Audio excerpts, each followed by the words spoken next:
కుత్బుల్లాపూర్ నియోజకవర్గం గాంధీనగర్ పారిశ్రామిక ప్రాంతంలో ఎంటీఏఆర్ అనే కంపెనీలో ఈరోజు 10 సంవత్సరాల నుంచి పనిచేస్తున్న కార్మికుల్ని మొత్తంగా జీతం పెంచమని అడిగిన పాపానికి వాళ్ళందరినీ కూడా పనిలో నుంచి తొలగించడం అనేది యాజమాన్యం చేసింది.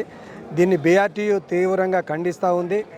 ఫిక్స్డ్ టర్మ్ ఎంప్లాయీస్ అనే పేరుతోటి శ్రమదోపిడీ చేస్తూ ఉంది. అసలు ఐడీలో కార్మిక చట్టాల్లో ఎక్కడా కూడా పాత చట్టాల్లో ఫిక్స్డ్ టర్మ్ ఎంప్లాయీస్ అనే పేరుతోటి 7, 8, 10, 11, 16 సంవత్సరాలు ఇట్లా పనిచేయించుకోవాలనేది ఎక్కడా లేదు.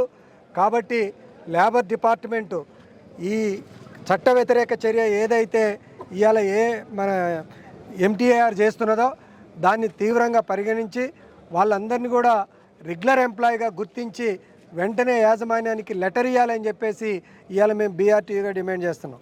యాజమాన్యాన్ని కూడా విజ్ఞప్తి చేస్తున్నాం. అనేక మంది కార్మికుల శ్రమతోటి ఇవాళ దినదిన అభివృద్ధి చెందింది ఆ ఫ్యాక్టరీ. అనేక యూనిట్లకు పెరిగింది, మంచి అభివృద్ధి క్రమంలో ఉంది, ఉత్పత్తి కూడా బాగుంది, లాభాల్లో ఉంది, షేర్ మార్కెట్లో దాని వాల్యూ కూడా రెగ్యులర్గా పెరిగింది. ఇలాంటి సందర్భంలో రెగ్యులర్గా కష్టపడి పనిచేస్తున్న కార్మికుల్ని అకారణంగా జీతం పెరగమని అన్నందుకు వాళ్ళకు టర్మినేషన్ లెటర్లు ఇవ్వడం అనేది చాలా దుర్మార్గం, చాలా అన్యాయం, చట్ట వ్యతిరేకం.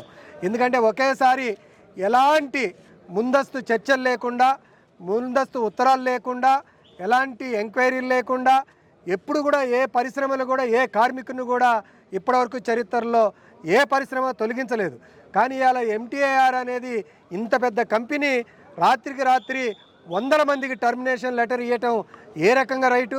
అందుకనే ఇవాళ నేను రేవంత్ రెడ్డి గవర్నమెంట్ని డిమాండ్ చేస్తున్నా, అయ్యా మీరు మొత్తం మీద ఈ కార్మికుల్ని పట్టించుకోకుంటుంటే చాలా అన్యాయం జరుగుద్ది. మీ కార్మిక శాఖ మంత్రి జోక్యం చేసుకోవాలా. ఈ రకంగా చట్టాలని కనీసం గౌరవించిన యాజమాన్యాన్ని హెచ్చరించాలి. వెంటనే వాళ్ళకి ఇచ్చిన టర్మినేషన్ లెటర్లు వెనక్కి తీసుకోవాలి. వాళ్ళు అడిగినట్టుగా జీతాలు పెంచాలి. వాళ్ళందరూ కూడా రెగ్యులర్ కార్మికులు అని చెప్పేసి ఇలా బీఆర్టీగా మేము చెప్తా ఉన్నాం. చట్టాలు అయ్యే చెప్తా ఉన్నాయి.